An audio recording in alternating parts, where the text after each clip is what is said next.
Турмушун айтсак кыргыздын тууруна шумкар байлаган, той берип мейман чакырсаң ак батасын арнаган, ак жүрөк асыл кыргызым, салтыңдан сенин айланам.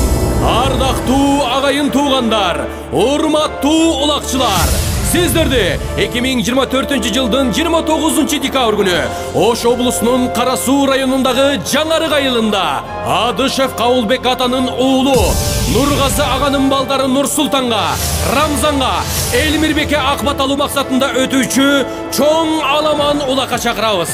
Аламанга коюлуучу сорундар: 30 топоз, 30 тай, 10 тө, 9 кара, баш байге умрага жолдомо, алтын кур, токулуу тулпар.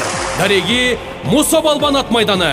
Башталышы саат 11:00-дө. Байланыш телефону 0778 19 88 88 0555 76 20:00. Бабалардан калган эрендердин эр оюнуна келип, бата берип кетиңиздер. Сиздерди урматтоо менен той ээси Адышев Нургазы.